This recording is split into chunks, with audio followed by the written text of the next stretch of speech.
जगत पूज्ये जगत द्वंद्वे सर्वशक्ति स्वरूपिणी सर्वात्मिके श्री कौमारी जगन्मात नमोस्तुते।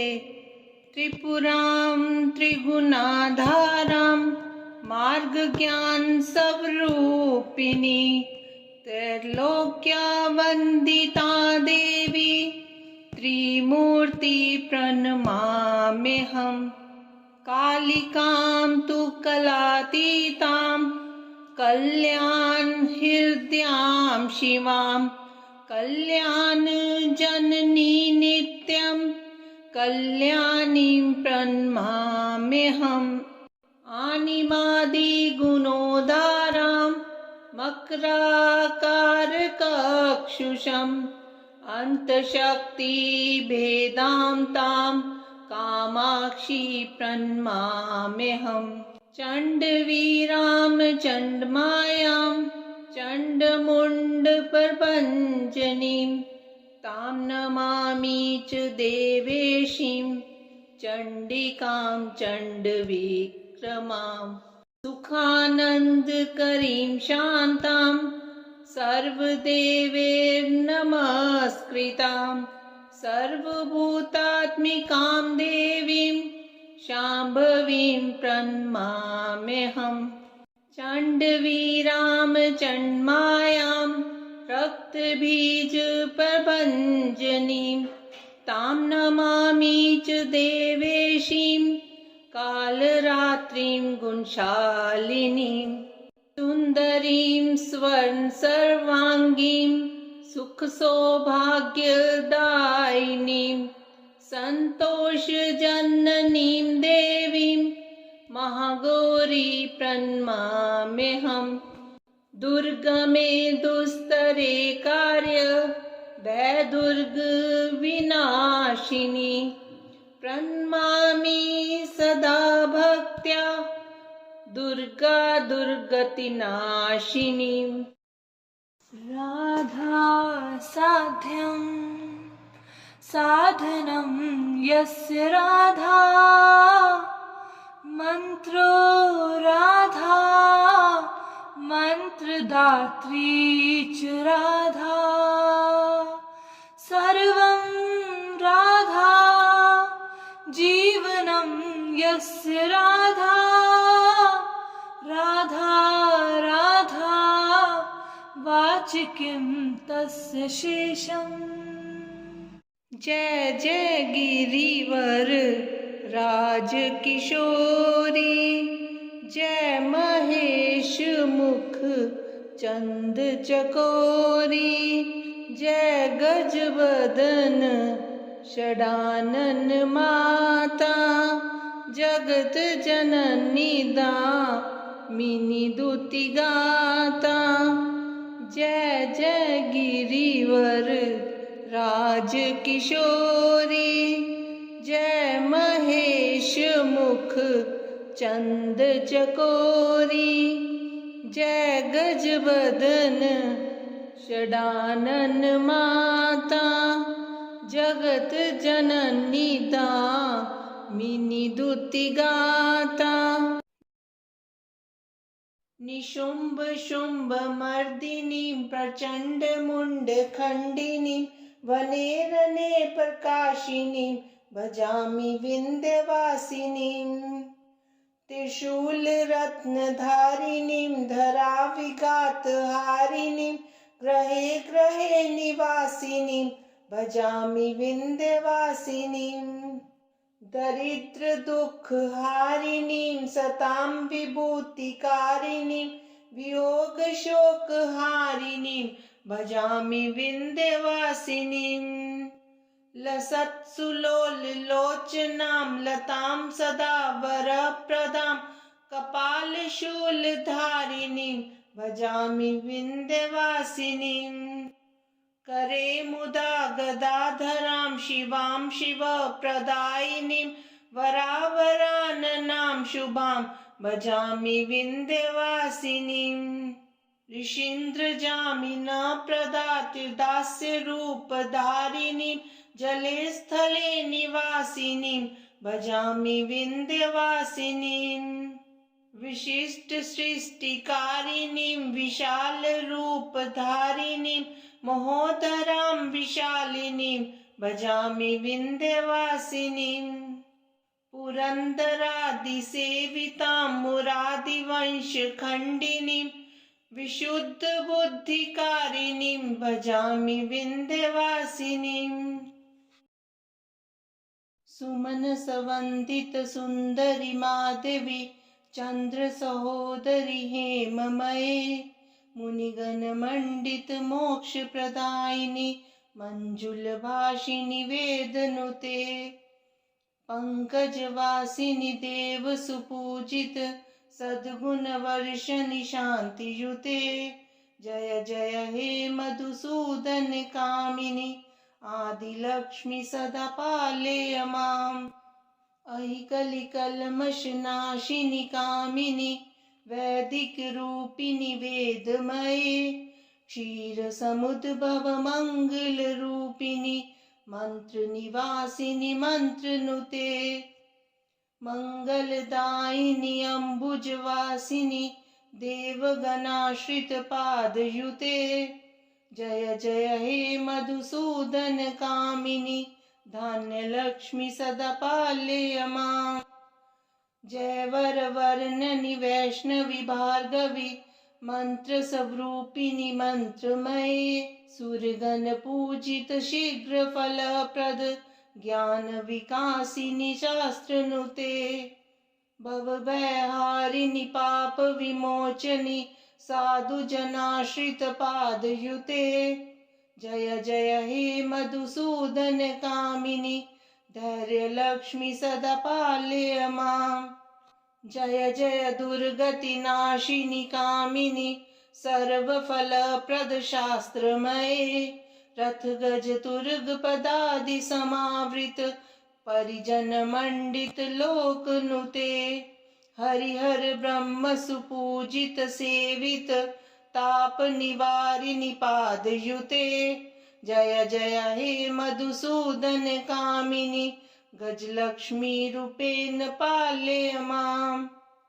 अहि खगवाहिनि मोहिनि चक्रिणि रागविवर्धिनि ज्ञानमये गुणगणवारिधि लोकहितैषिणि स्वर सप्त विभूषित गाननुते सकल सुरासुर देव मुनीश्वर मानव वंदित पादयुते जय जय हे मधुसूदन कामिनि संतान लक्ष्मी त्वं पालय माम् जय कमलासनि सद्गतिदायिनि ज्ञान विकासिनि गानमये अनुदिनमर्चित कुंकुम धूसर भूषित वासित वाद्यनुते कनकधरा स्तुति वैभव वंदित शंकर देशिक मान्य पदे जय जय हे मधुसूदन कामिनि विजयलक्ष्मी सदा पालय माम्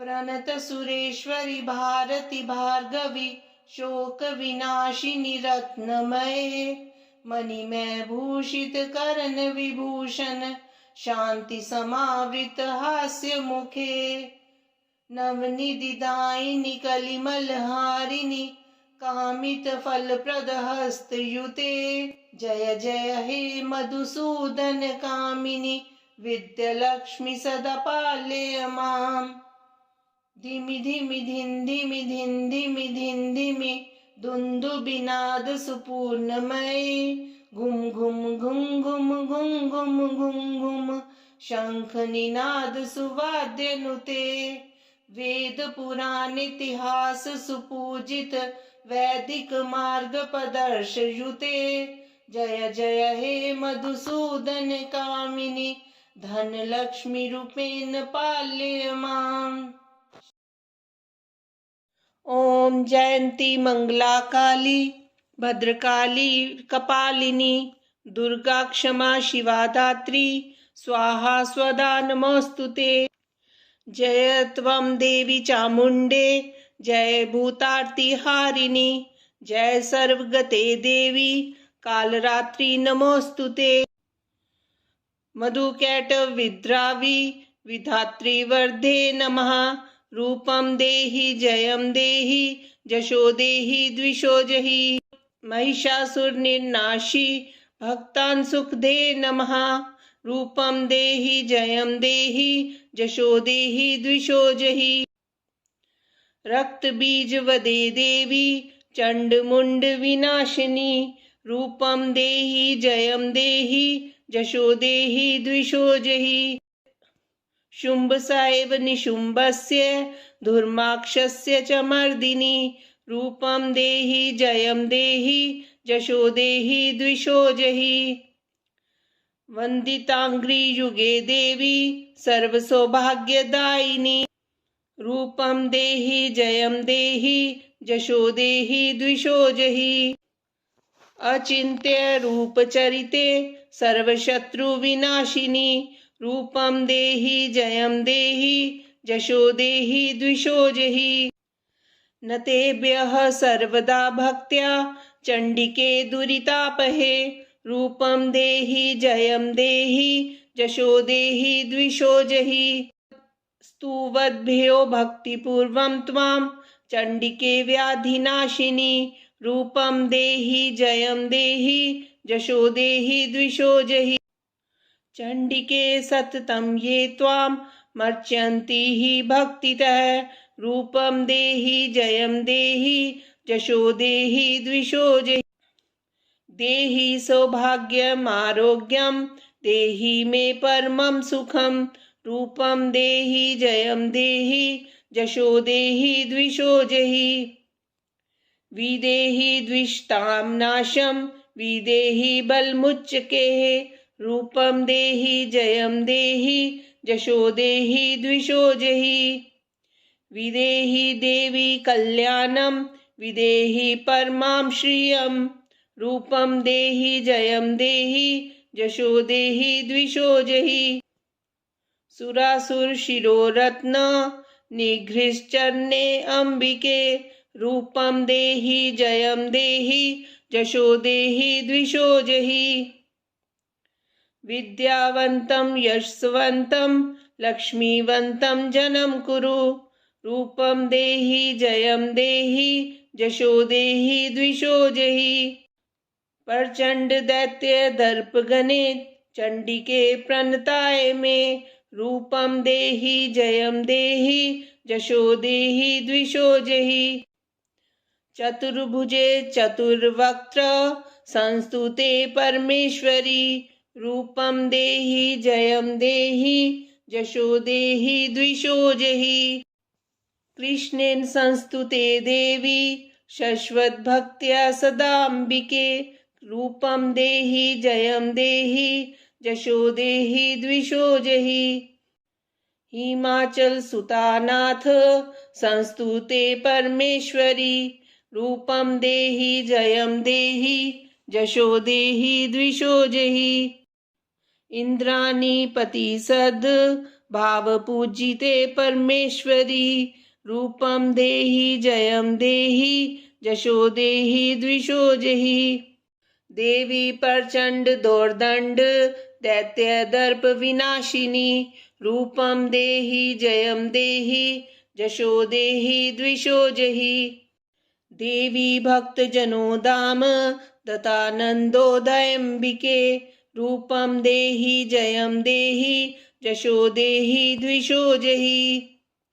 पत्नीं मनोरमा देवी मनोवृतानुसारिणीं तारिणीं दुर्ग संसार सागरस्य कुलोद्भवाम्। इदं स्तोत्रं पठित्वां तु महास्तोत्रं पठे नरः स तु सप्तशतीसङ्ख्या वरमाप्नोति सम्पदाम्। मुनीन्द्रवृन्दवन्दिते त्रिलोकशोकहारिणि प्रसन्नवक्त्रपङ्कजे निकुञ्जभूविलासिनि। व्रजेन्द्रभानुनन्दिनि व्रजेन्द्रसूनु सङ्गते कदा करिष्यसि मां कृपा कटाक्षभाजनम्।